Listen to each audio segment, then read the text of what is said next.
a lot of that stuff is, of course, people are afraid of the unknown, but they're also not taking control of the things that they can control. Yeah. And they're not taking control of the things they can control because they don't know there are things that they can control. So, yeah, I love everything you're saying there. And I'd love a Daniel James segment now, minute or 2 or 10, on remedies and some ideas that, this is, again, looking at the external world and the emotions and the feelings they're getting. Do you have advice for someone listening to this now who does just feel overwhelmed and pretty much terrified? Welcome to the Prime Life Project podcast, a place to help you unlock your full potential, both mentally and physically, to become the best version of you.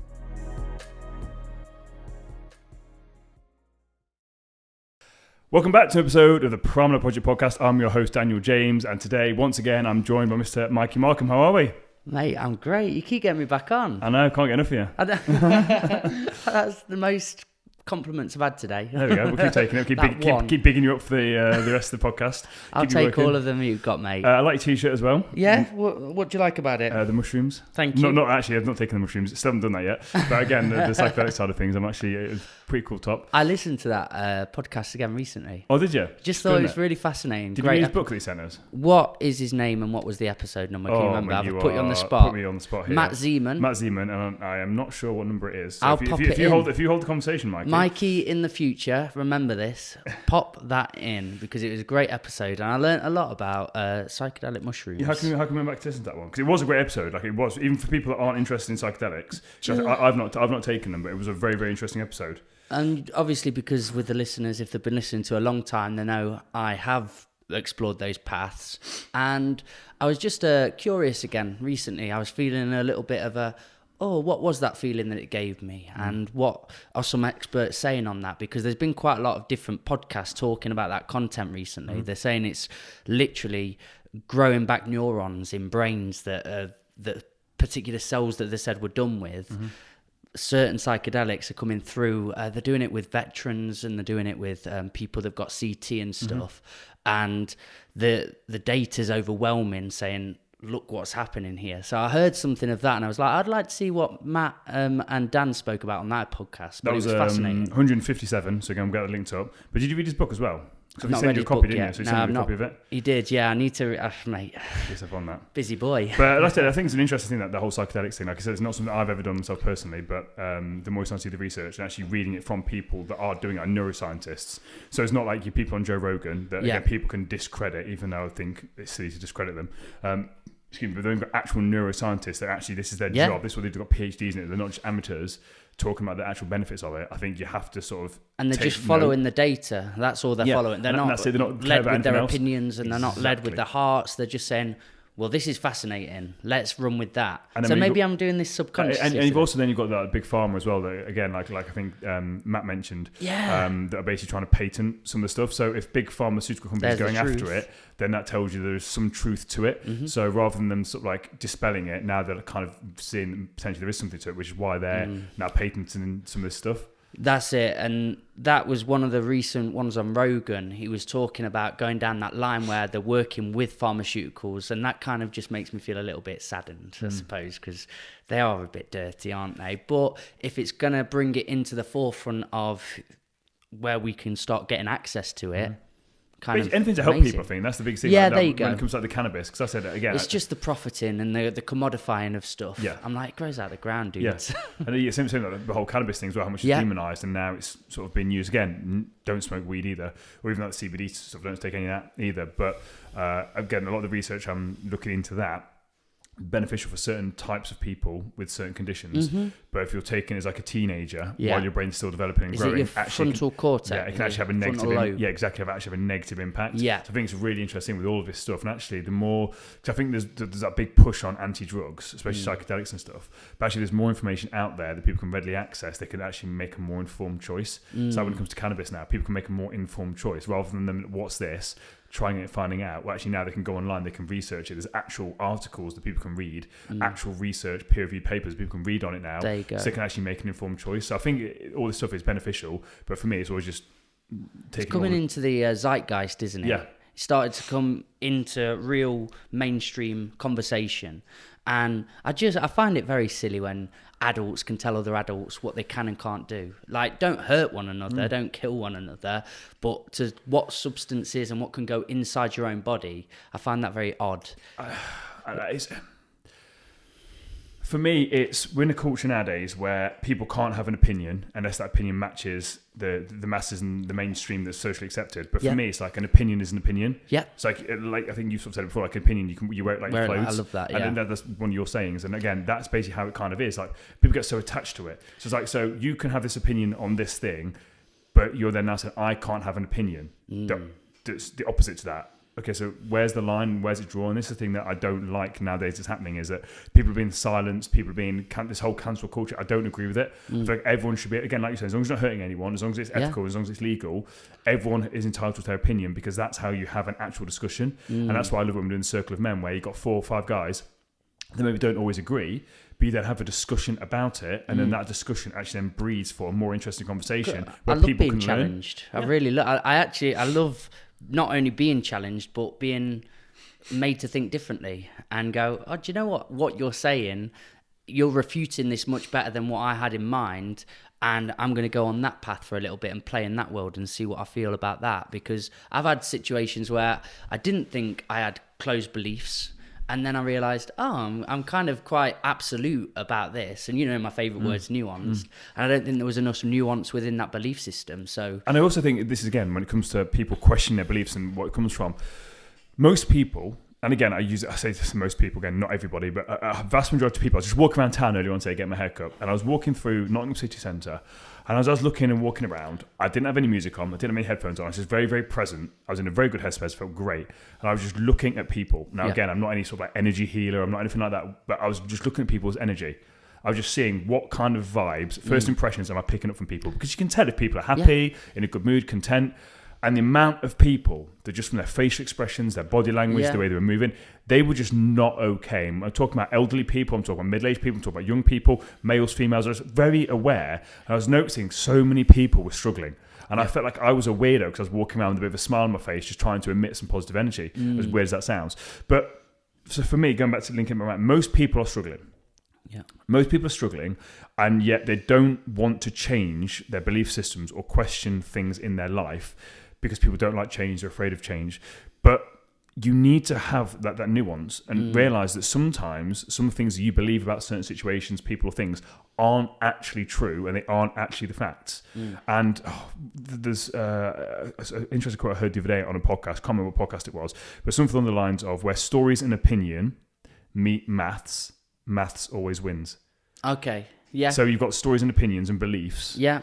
But actually, when they meet facts, facts so will always win. There's subjective and objective truths, and the objective always wins. Yeah, because the truth is the truth, whether you like it or not. Yeah. But if people it's are like so a universal truth, exactly, isn't it? but some people are so caught up in their belief systems and this thing, that they hold on to it so tightly that they don't realise that that's the thing that's actually poisoning them. It's like when you've got like Wolverine, for example, in the movie, like the titanium that he's got, whatever it is, vibranium, whatever he's got, his claws. I don't watch those films, actually. So Wolverine, but anyway, I know him, the point of Wolverine towards the end, basically he dies, he's indestructible, he can't die, but actually this metal he's got in his body poisons him and it slowly kills him. That makes sense. Yeah, so basically, I'm sure it's vibranium, I might be wrong with that. Anyway, adamantium. I was going to say, titanium wouldn't. Yes, adamantium. There's adamantium, this is special, I think maybe made of metal, but anyway, it poisons him and he eventually dies. Right. And I feel that's a lot of people, their belief systems and what they think, they're holding on to it, it's slowly poisoning them, and it's killing them from actually experiencing the world around them. And they see it as a strength, but it's not actually a strength, it's actually slowly killing them. And I think that's the thing there, it's like understanding that you can be wrong, it's okay to be wrong.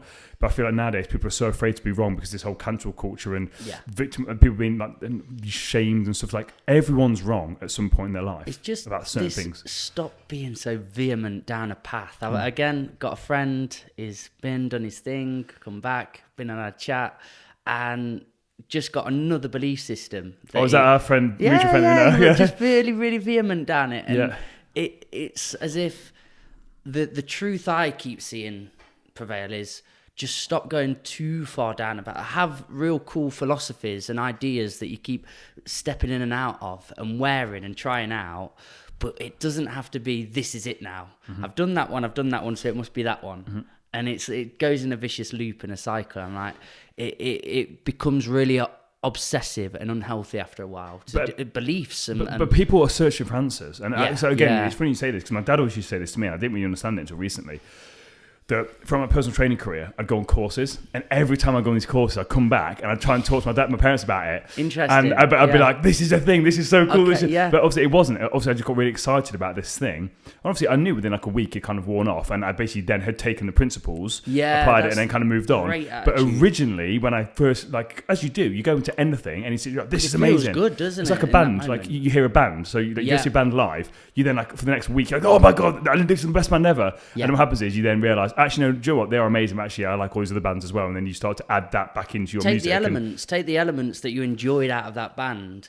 But yeah, to just be die hard, there's no other bands exist now. Yeah. This is all it is. But then after you go see them live, of course you can be excited about it because it's like, wow, I got to experience it. It was amazing. But imagine all that beauty and all that music that you're going to miss because that's all you can see. Yeah, and I hate when people say, so like for example, like, I've got a very wide variety of music taste. And in June, I think, or July, I'm going to Spain to see a classical music pianist. Awesome. But people are like, I don't like classical.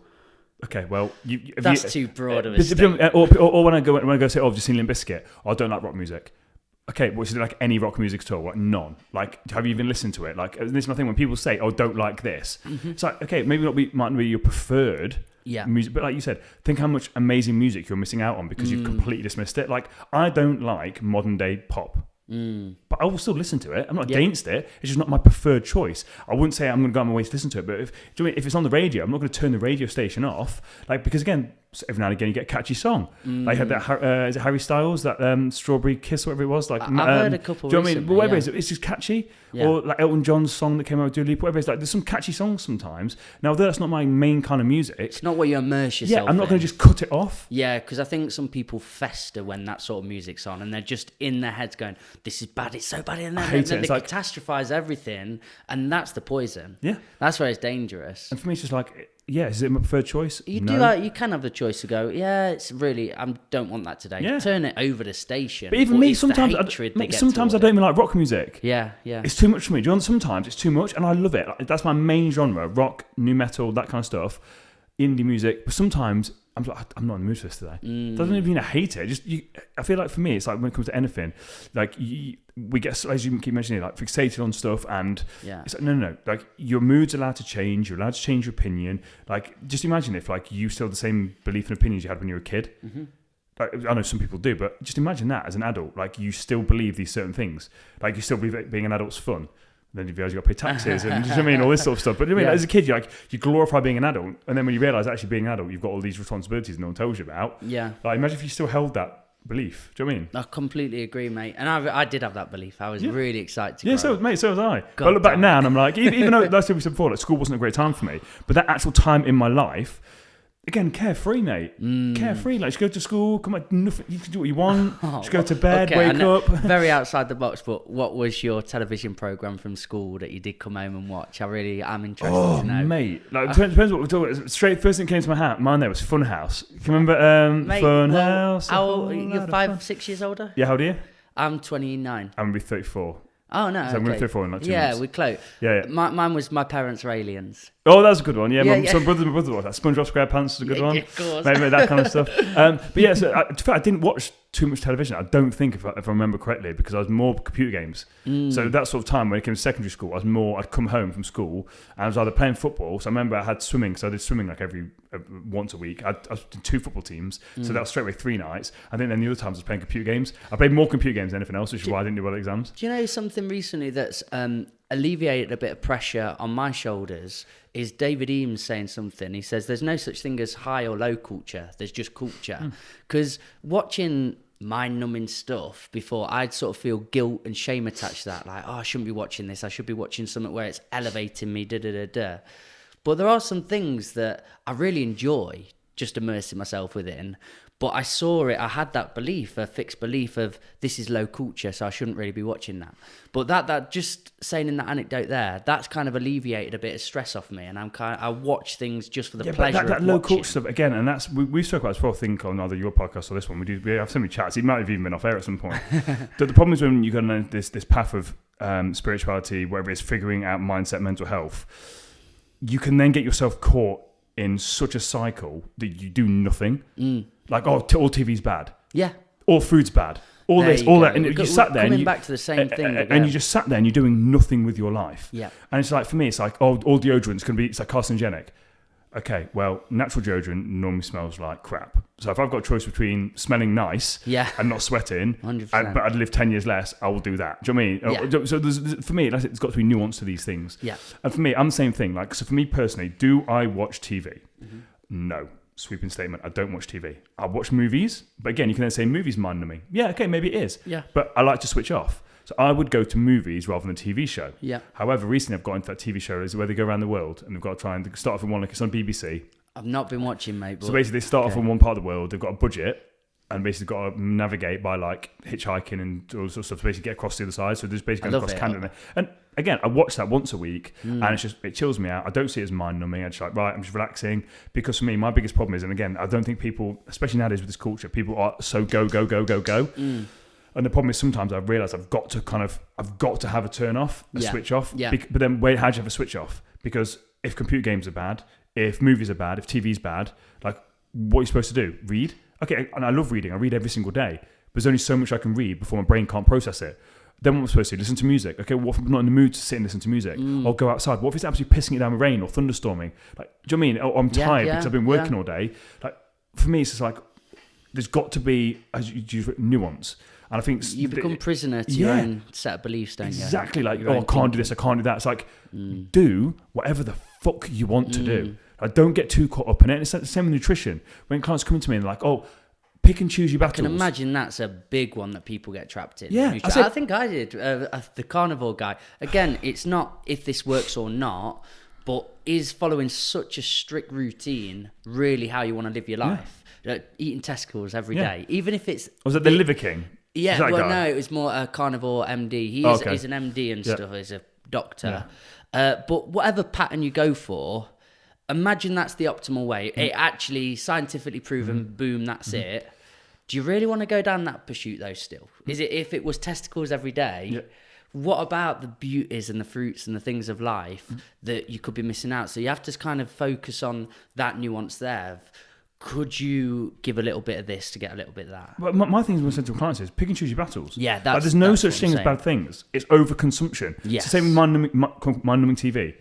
My problem with TV is if you're literally doing nothing with your life and you are literally just watching the TV, that's all you do. And you're unconscious of it. And you're unconscious of doing it. But you essentially, again, it's good to call it TV programs. Yes. Programming. It's programming you. Again, weird as that sounds, it's programming you. So you're sat there not consciously in control, then you're not going to be living a fulfilling life. You're going to feel less than. You're going to be comparing, because again, the TV programs are designed to make you feel certain emotions, to hook you into the TV show. Yes. So they're emotionally hooking you in. Now, if you're going to sit there and watch one TV show a night and it's an hour, is that the end of the world? Yeah. No. But I'm then going to question, have you actually done any form of exercise? Even if that's just walking. If that's just no, I'd probably prioritise that. Have you done any reading? If not, potentially I'd probably prioritise that. Have you cooked any healthy food and stuff for yourself tomorrow? If not, I'd probably prioritise that. I'd prioritise other things. But for me, like I said, it's pick and choose your battles. Yeah. Don't distribute. There's no such thing as a bad thing. Donuts are not bad. Pizzas are not bad. Burgers are not bad. It's the overconsumption and the reliance and using it as a crutch. That is the problem that causes people to become obese. It's the overconsumption of TV, all this stuff that is potentially negative and harmful. Social media, prime example, overconsumption of that is the problem. Is social media bad? No. It's the reliance and the dependence and the inability to be conscious of what you're doing. That is the problem. The unconscious of it. I love that. Bring the unconscious conscious. Because for me, again, just look for correlations in your life. Really, just check in with yourself. How am I feeling? Am I good? Am I bad? Am I light? Am I dark? Am I heavy? Am I light? Where are you in that spectrum? I'm really heavy. Okay, what's the correlations here? Really heavy, meaning feeling like low and down and everything's hard. Correlation. Are you watching stuff constantly on telly that's making you feel worse from yourself? Are you comparing on that? Because I've got so many friends that will swear blind. What's that show where they're all on an island? Love Island. But they'll watch that. Love Island, is that yeah, right? Yeah, Love Island. But they promise me, they're like, that isn't the problem. But I'm like, but you're talking about how you're struggling and you feel really heavy, you're feeling dark at the minute, everything's bad. But that's how you spend, like, okay, you go to work, you go to gym, and then that's your night consumption. There's not much to look at in that equation at where it could be coming from. I'm not just putting it down to that one pinpoint, but look for correlations in your life. Because it's like you look at, let's say, someone like Love Island, for example. They're all young, attractive people. So you're sat there watching these young, attractive people, and you know that they're going to become rich from doing this. You know that it's stupid. You know that it's crap TV, but it's entertaining, and that's fine. If you're watching it to be entertained, that's fine. But if you're sat there constantly thinking, there you go. His abs are really good. Wow, he looks so stylish. Wow, how's he just gone from that girl to that girl? And why is that person at work thinks he's so hot? Like, I'm better than him. And so, whatever it is, and you start to then, it's that monologue, it's that internal monologue that's the problem. And same with social media, when you're scrolling. There's nothing necessarily wrong with social media, but again, look, this is why my social media had to have a massive clear out, because from my days of modelling, all I would see is pictures of models, whether it be female models or male models. And either way, I'd be looking at the females thinking, God, I wish I could have sex with them. Not be able to have sex with them and feel bad about it, and then again beat myself up, you're not good enough, she'd never want you anyway. Or be looking at guys and being like, well, why don't you look like that anymore? Why aren't you shredded? You should look as good as him. Knowing full well that this picture's probably taken a couple of months ago and he looks nothing like that now. So I had to remove all that stuff, and even remove photographers because they were posting those pictures. Because I realised as I was scrolling, there wasn't necessarily honest conversation with yourself. Because I'd notice, I'd be like, well, why am I feeling negative? And I'd be like, well, all I'm being bombarded with is this. And I started to notice, what am I actually saying when I'm seeing these pictures? And again, this is you're talking like 3 years ago, 4 years ago. And one of the biggest things with the women was, I was looking, I was like, they'd never have sex with me. They wouldn't be good enough. And making up complete stories. And it just made me feel like not good. And again, we can do it not even necessarily with that. You see people, friends, family members, posting stuff on social media, always on holiday, they've got living relationships. And again, it makes you feel less than. Now, there's nothing wrong with that. And I think one of the biggest things is if you start to notice that with, let's say, using you're single and your friend's in a happy living relationship, and every time you go on there, you're feeling a bit of jealousy, envy, whatever it is, start to question that. Because if you can actually just turn that around and show gratitude for that and show the universe, that's actually what I want. Because by being jealous and envious and putting that negative energy towards something like that, you're basically telling the universe you don't want that. And again, people talk about law of attraction. That is essentially how your law of attraction works. If you're putting negative energy towards that, the universe is thinking, they don't want that because they're giving such negative energy towards that thing. So it's just looking at it like, why are you having these? I'm not saying that people do have that with their friends, but just looking at it, just question your emotions. It's having that emotional intelligence and understand when you're scrolling, how are you feeling when you're seeing these certain things, when you're interacting? Like if you're getting jealous of someone that's in the same line of business as you and they're really successful, like how are you feeling? Because I love it when I see people doing really well and they're making more money than me. And I'm like, oh wow, like that coach is doing amazing. Because I'm saying like, I want that. That's really cool. Like and again, it's taken a hard practice for me because I used to be that guy that was secretly really bitter. I used to hate it. When you see people doing better than me, I used to get well bitter. Why they're doing better than me. And then I started to beat myself up. I wasn't mad at them. I was mad at myself, really. But again, I didn't want to get mad at myself, so I get mad at them. I'd externalise it. They're the problem. They're a knob. They're doing this. They're nowhere near as good as me, blah, blah, blah. Well, what's that doing? That's me giving all that energy and negativity towards that. When actually I say, do you know what, X person, great job. Like, I'm so glad that you're doing that. That's amazing. So if you can do it, I can do it. Perfect. So why aren't I doing it? Let's just explore that. I'm not. Oh, wow. Well, he's clearly doing this. I'm not doing that. Let's just work on that. And then I then get above him or her, and then they look at me and wow. And then basically, it's a healthy competition. Like you're giving value because at the end of the day, especially envy is a natural emotion. Yeah, but if you're then using that constructively, rather than seeing it as competition, you're seeing it as actually, do you know what I mean? You're giving a little bit, they're giving a little bit, and ultimately, if you're in a service business, the people that benefit are the customers and the clients, which is what you want. I think where it becomes a problem is when it turns to jealousy. Absolutely. So envy goes into jealousy, and that's where you've got problems from. But also within everything you're saying there, be careful what you wish for, because you might get it. And people are looking, again, often social media, can allude to my friend again here, but looking at people traveling, went on that path and realised, I'm still here, just in a different country or different climate with a different set of people. Do you know, but you're still there. And the secret to life is fix what's going on inside that mind, and you can be happy anywhere, I believe. The biggest thing is like people. I was talking to a client about this the other day, and basically they said, I'm going to get a van, I'm going to do some travelling. And I then posed the question, I said, are you just running away from yourself? That's it. I love that. They basically then said that, and I said, do you actually have a plan? And they actually did have a plan, and I was like, that's fine then, because I was like, I've done it before. And again, I did this when I moved to America. So I moved to America to go to university to play football, to run away from a situation. I was in a relationship I didn't want to be in. I didn't know how to end it. And I'm like, if I'm not in America, so if I'm not in this country, same, then the problem can't follow me. with the same guy. Yeah, and then literally went to America 4 years, came back, and they're like, again, I was the problem. And in America, I look back on my time in America, again, I was the problem. Yeah. I come back, I am the problem. Well, and then again, I think the other side to that, and playing devil's advocate with myself, is it's good to go on your own journey, though, isn't it? It's good to go and discover that, because if you haven't been away and you haven't felt that, I'm still here, it must be something else, then you're always going to question that and you're always going to wonder. So it is good to go and confront that feeling. What's that word? It's when you're taking that away from someone, you're robbing someone of that experience. Yeah, that's sometimes the danger. It's like you've got to let people fall on their face sometimes. Yeah, the one podcast you did with the guy from AA, and I always love that analogy. It's like where you're pulling people in to the services. They're on the motorway, and actually there's a brick wall coming, and they have to hit it. And it's the hardest thing to actually hear, especially when it's a loved one or a friend. But all you're doing is prolonging it. And they don't want to be on this motorway. They're sick of it and tired of it, and it's just exhausting. But they have to hit the brick wall before they can start going on the country lanes and stuff, and that's painful. Yeah, and that's one of the biggest things with it. And it's like, and I understand it's people want to protect other people, and this is I've done this with again loads of friends. Again, financially they'd be struggling. So I would then bail them out because I wish someone had bailed me out when I was struggling financially. Yeah, however, that was the problem. The problem was my parents kept bailing me out, which then didn't teach me about money, which then meant I amassed a lot of debt that I had to get out of. Because when they finally said we can't help you here, I was like, oh. But that's the thing. So what I was doing was I thought I was helping my friends. I was like, oh yeah, well I've got this extra money. Like I can help and support you if you need it. Then they keep coming back. And I'm just like, at some point, it's like I'm just enabling this. Like they mean well, but they clearly haven't learned their lesson when it comes to managing their money. Because if they did, they wouldn't keep coming back and asking for money. So it's like, right. And again, this wasn't just one person. This is different people. But my point is like, if you ask money once, I'll help you. This is my thing now. So when I stopped doing that, because I clearly had extra money, that's when I started to do charity work. So I was like, I'm giving this money to people that really aren't appreciative of it.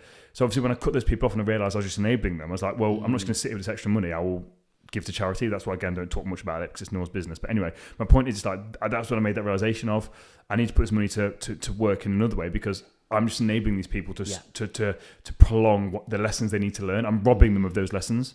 I learnt a good lesson with money. Have you seen Gangs of New York? Yes. That one where the guy keeps going and chasing that guy who owes him money, and the gangster stops him and says, well, why'd you keep chasing? It's like, he owes us 50 quid, let's say.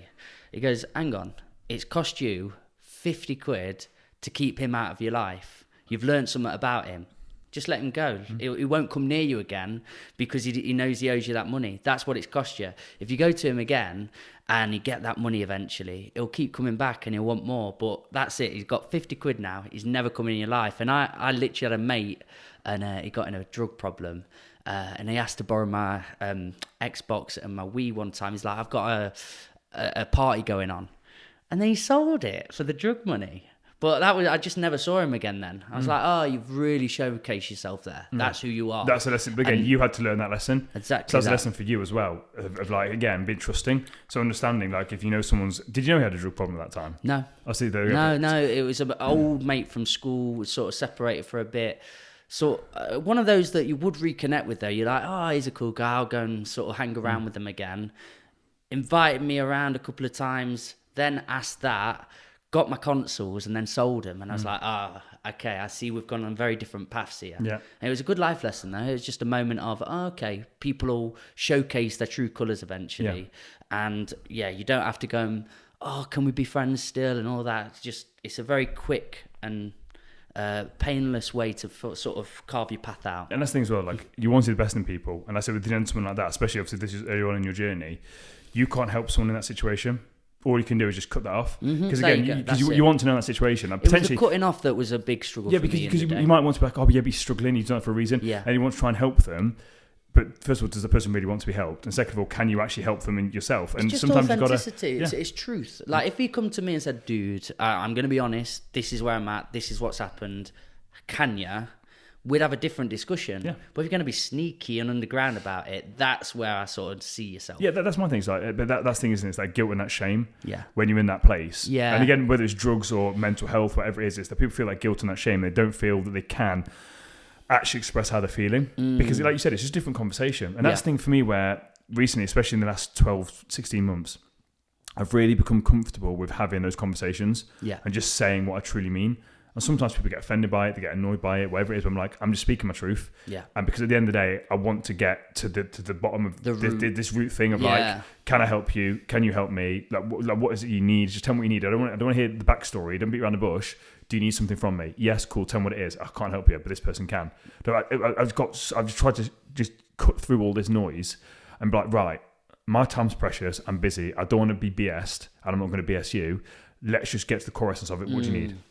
Cool. A to B without having to do the alphabet backwards. Mate, it's honestly, I can't describe how freeing it is to actually have those kind of conversations. And it's even now to the point where I stop meeting certain people in my life because they just drain my energy. And again, I just have the conversation. I can't meet you. Yeah. Like, I'm not in the headspace to meet you because like I'm in a really good headspace. And again, a recent friend, and someone that I used to always help. I've not heard from them for a while. And they're reaching out, blah, blah, blah, blah. I'm really struggling. So I had a bit of a conversation with them, and it became very apparent that they didn't want to listen to what I was saying. Yeah. They just wanted my advice to not listen to it. And that sounds really bizarre. I know exactly what you're saying there. So I basically then was realising where this was going after a couple of days, and I was just like... They wanted sort of validations for their own belief systems and ideas. Like, and I can't be helping support this. Yeah. Here's my podcast. I get you. Do you know what I mean? If you genuinely want to do you'll this... come when they're ready. Yeah, if you genuinely... What is that quote? It's a good quote. When the student's ready, the teacher will appear. So for me, it's like there's that level now where I'm like, I can't... You're not listening Push to what I'm saying. Push you down a path or drag you through it. You're asking for my advice. I'm literally giving you. I'm not telling you. I'm having a conversation. So it's not like I'm forcing anything on you.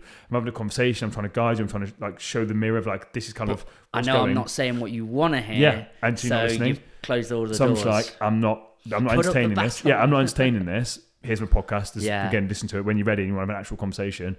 I'll happily help you. And that's again, it's hard to do that because again, you want to help your friends. Yeah, but at the end of the day, it's like. They've got to want to help themselves, and that for me is a hard, painful lesson I've had to learn. That some people, as you said, just want to be validated on their stuff, and and again, it's also in that situation for them.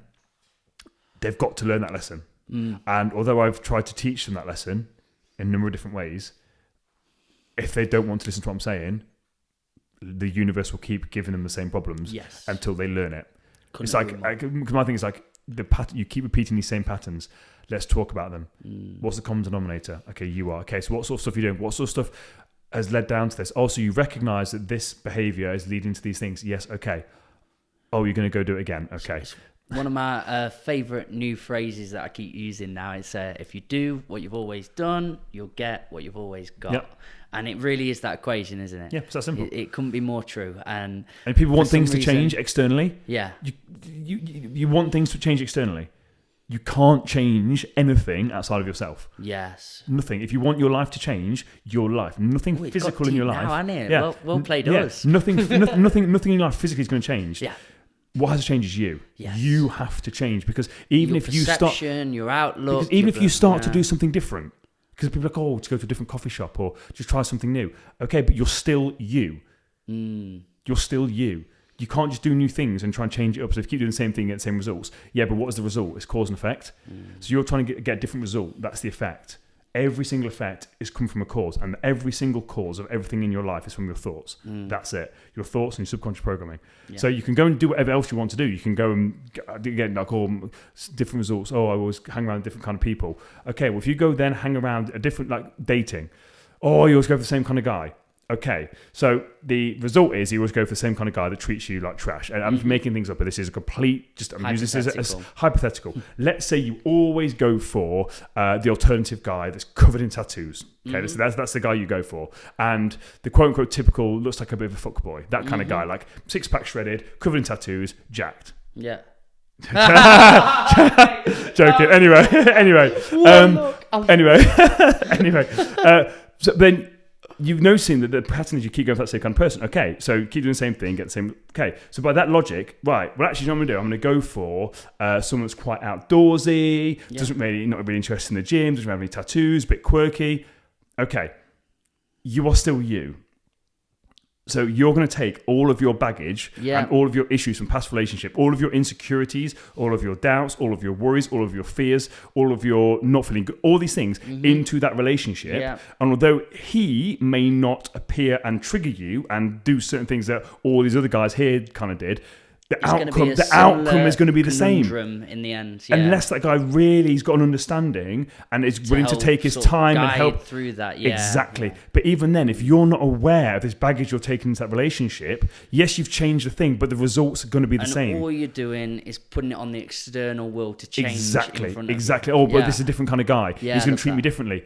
Okay, but how are you treating you? Oh, man, and how are you then treating them? Because if this is a real clicks in poetry, yeah, if this is a real genuine guy that genuinely wants the best for you, he's an amazing human, and then one day he just it just ignores one of your calls, because he's working. Busy. Maybe he's gone out and done something to get you some flowers or something, and then you're there going nuts, and then he then comes back to his phone. He's got 17 missed calls. Do you know that's your behaviour? Very off-putting then, isn't it? And that's what I'm saying. You are the problem. Yeah. And it's so hard for people to hear this. The guys aren't the problem. So empowering as well. Well, let's flip it around. The women aren't the problem. The women in my life were not the problem. And the only reason why I use the alternative, the guys there, I described it, I was laughing. I was like, can't describe old Daniel here, minus the sleeve. But I was going for the girls. Yeah. I was going for the alternative tattoos, like looking like girls that, like been around a bit. I'm like, but I love that. But what was the outcome? The same thing. Yeah. The exact same thing, time and time in that again. Story, did you try the other before? Did you sort of go... Mate, I've tried everything during my time, but that was my thing. But again, I was trying everything. I was dating, like sleeping around with those kind of people. Mate, the outcome was still the same. Mate, because it was me that was the problem. Dude, there's been so much knowledge and truth bombs within this podcast. I've got another question from what you were talking about as well then. In the podcast, you're saying you were walking in Nottingham today and you saw a sea of quite depressed faces, people in pilot mode who just genuinely emit unhappiness or low vibration, low frequency. What else do you contribute to that is making people so unhappy at the minute in life? What do you attest to that? Oh, mate. There's so much. I know that's such a broad question, but I'd love some that just comes to your mind. It's a broad question. Again, I don't know everyone. Again, like I said, I may have just caught some people on a bad day. We all had bad days. Like, I had bad days. I would agree with you though, man. I really enjoy people watching. I enjoy being out and immersing myself. My answer would be community, actually.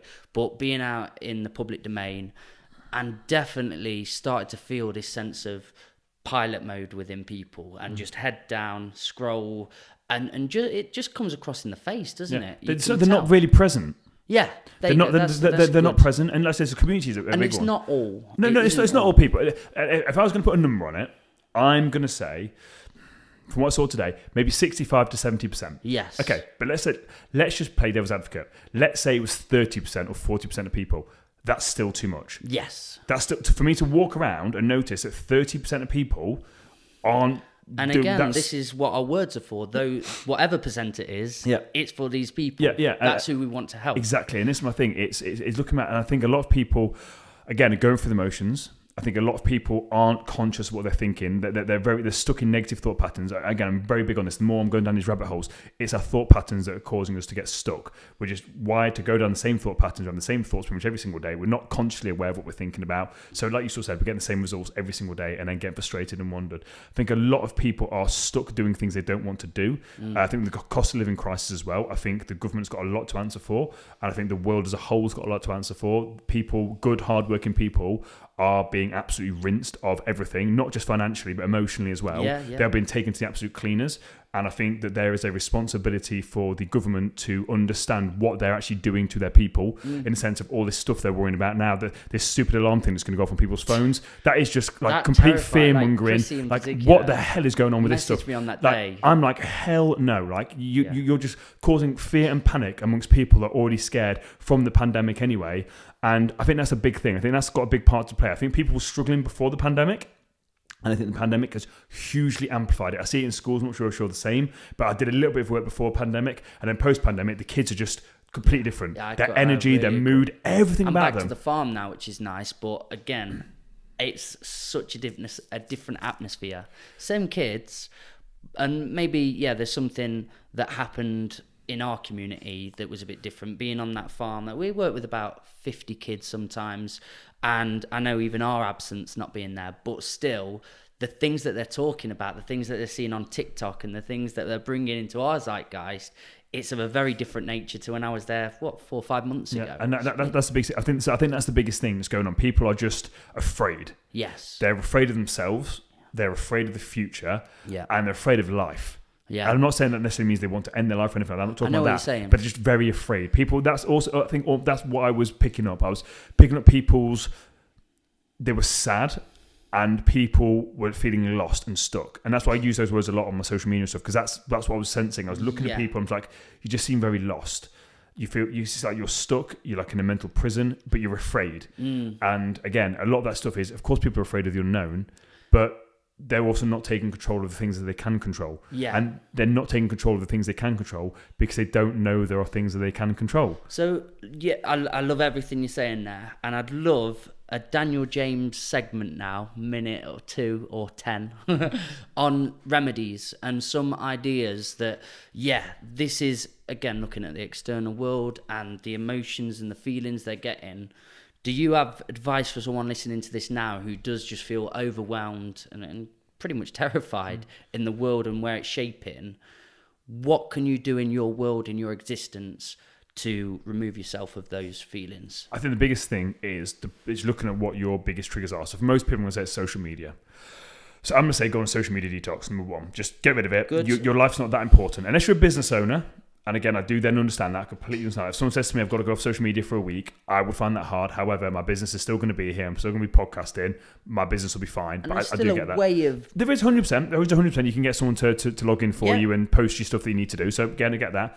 Get off social media for a week. Don't listen to the news. Those 2 things straight away, because then you're limiting the input that's going in. Just think about it. If you're not watching the news and you're not on social media, the actual input of information you're getting into your brain gone down massively. So now you're now in control of what you're actually choosing to pay attention to. I would then start to detox of just crap, of noise. Just detox, get rid of the noise. And again, anyone, like, I think going on social media detox for a week anyway is great for people, especially kids. Massive thing. And then next thing you want to do is you want to start to notice your patterns, start to notice yourself. And it's why people always say to me, like, I seem to have got my life together and everything together. It's only because I really know myself.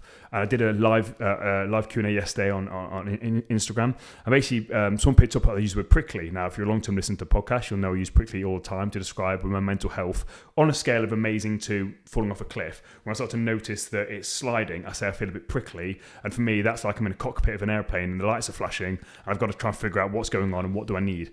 The only way I've got to that stage now where I actually know what I need is because I've actually taken the time to figure myself out. Yeah. And the main way of doing that is through journaling. Because if you're journaling, you're then talking to yourself. You're asking yourself empowering questions and you're giving yourself empowering answers, especially the free writing journaling where you're, for 10 minutes, the pen can't stop moving. Mm-hmm. You're then talking to your subconscious brain because you can't consciously think that quick. Once you've then got that information, you can start to say, wow, this is actually how I'm feeling.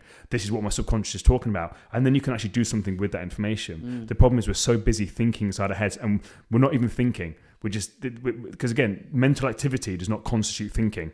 And most of us are having mental activity that's going on inside here, but we're not aware of the mental activity. It just could be very negative. So we've got negative mental activity that isn't actually thinking. Well, when you actually start to think and observe this mental activity, you can then actually start to do something about it. And once you start to do something about it, you realize you have more power and control over your life than you actually realize. So they're the main things I would start with. Yeah. And then you've then got other things like just look at your diet for a start. Like, are you just eating processed crap all the time? If you are, that's going to be a big issue. Just look if you've got a smartwatch. Everyone seems to have a smartwatch nowadays. Are you doing less than 3,000 steps a day? Yeah. Because by me now not working in the gym, me sat here at this desk, just literally getting up, eating and going to the toilet, I will amass 3,000 steps a day. That requires zero effort.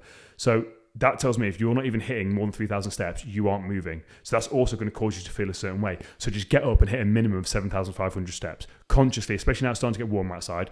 Get some music on, get this podcast on, whatever it is, audiobook. Just go outside walking for at least 45 minutes. Those things are going to make you feel so much better because you're going to start to be more present in the world. Even if you're listening to a podcast on music, you're still going to be, your senses are going to be picking up things and you're going to be connected to the real world rather than scrolling on your social media and listening to music. Does that make sense? Completely. So I've just kind of gone off a massive tangent there, but they're the things I would definitely do. I was listening to a podcast the other day, and I wouldn't rehash it at all, but in terms of exercise and movement and being in motion, I can't remember what it was saying compared to being with a counsellor or a therapist or whatever, but it was a crazy number in percentage of how much more effective that actually was and shown to be. Absolutely. Scientifically in Yeah. reviewed papers. Just movement Exercise was one of the biggest factors. You don't even have to exercise. As in, when it's exercising, you don't have to be walking at a fast pace. Just literally walking. Yeah. Just genuinely walking is so massive. Just think, as human beings, we're designed to walk, we're designed to move, not sitting down all day. Especially if you're sat there at a desk job working all day, like you're not going to be moving at all. Yeah. So for me, looking at your nutrition, looking at you walking, and then basically looking at your mind, like all those three things is going to be a massive thing for you. I think the one for me that I've just started integrating back again is the sense of community. And we are that type of being as well. We like being around different people. We were in little communities, and I think there's been a bit of a death of community. So if you can put yourself in a HIIT session or a spin session or wherever you can find community. I mean, sports an element, and then there must be other like creative communities. Wherever you can find yourself of like-minded hive minds, that's beautiful. Because me, again, being back at the farm and feeling our sense of community, there's sports people and creatives, and that's two big parts of my life that I've put myself back in, immersed myself with. That has been a big game changer for me. I feel a lot happier, a lot more present in life again at the minute. And I was shaky and I had good days and bad days, but I feel a lot more content and peaceful at the minute. And I would definitely attribute the sense of community back. I think community is a massive thing that people don't Do really... you have community? Where do you find your community? Before I answer that, if you've taken any value from today's episode, don't forget to actually like and subscribe and share it with a friend. So again, if you're on YouTube, hit the subscribe button. If you're on Spotify, Apple Podcasts, don't forget to give us a 5-star review if you found this episode valuable. Now when it comes to... my community. Where's my community? Well, Circle of Men's a big thing. I actually enjoy that. That's a smaller thing, but that's a good thing. Good point. And again, my team meetings with my coaches, that's a bit of a community. But I don't have much for community, if I'm honest with you. That's not big. Like, I don't have... My circle's very, very small. It's not a driving force, mate, but I'm not against it. Like, say, Circle of Men, for example. Like, it's a small thing. Different. Sport's a big thing because when I'm there, so I go and watch Aston Villa play. So whenever they're at home, so every other week, that's a big community of people. And again, for me, that's a big thing because growing up, I was one of the only Aston Villa fans I knew. But genuinely, I hardly ever met. Maybe up until I was 25, 26, and maybe met 10 Aston Villa fans in my life. So when I'm there in this big stadium with like 34 other thousand Villa fans, I'm like, wow. But that's a good insight into how powerful community can be. Because you know, when you are walking around town or set and you've got your Aston Villa top on, or even coming here, I remember being in the room when somebody supported Aston Villa, and you're like, and that energy just coming together. Is a beautiful thing. Massive, so that can showcase how powerful that can be for people. And people don't realise that. Like, so that's the thing for me. Like I said, my circle's small. I'm not a big social butterfly. I do love doing social things, like going to gigs and stuff. That's also a social thing. I love going to gigs. So and workshops. So I do get it, but I'm not necessarily in the sense of going out on to pubs or stuff like that. Some people are reliant on it and desperate for it. So there needs to be this sense of love for self, isn't there? But it is a factor that I think people are missing in their lives. I completely agree. Like, there's got to be something again where you can connect with people, community connection. I think it's real connection, and that's why again when I'm talking, like I said even before off air, we were talking about the thing you went to go see, that workshop, that guy. We always have conversations off air, and even if it's like, let's say you're in a rush one day, even if you just come in, it takes 10 minutes to set up, we record a podcast, you got to go. That 10-minute interaction, it's normally like a deep kind of connection. There's no we're not BSing each other. We're not. It's just like how you been? Oh, good. But like, we actually have an actual conversation. We don't just say, oh, we're good if we're not good. It's like, do you know what? It's been a tough week, and then we have a bit of conversation, 10 minutes, and then so that's. It's not a social dance that people do. You know, that isn't real connection when you're in retail. Hey, how you doing? Good. What's the weather? Bosh. That is just a real social dance that we've kind of conducted together. But if you can break out the matrix of that and just be more authentic and real and honest with people, it's quite beautiful what can come out of that. I completely agree. Mate, it's been a fantastic conversation. I might have enjoyed this. We're going for 48 minutes. I've got to ask. What were we supposed to talk about? We're going to talk about social media Next time? and the negativity of it on where people diaggnose themselves, don't we? Self-diagnosis of labels and stuff. Yeah, so we're going to do that. We'll talk about it the next time. So spoiler alert. Mikey, if people want to find out more about you, where can they find you? Rhythmical Mike and the Old Farm Bus, where that is a community, or you could just listen to my introspective music. There we go. And then also, don't forget to follow me on Instagram, Daniel_James_coaching. Until next time, take it easy.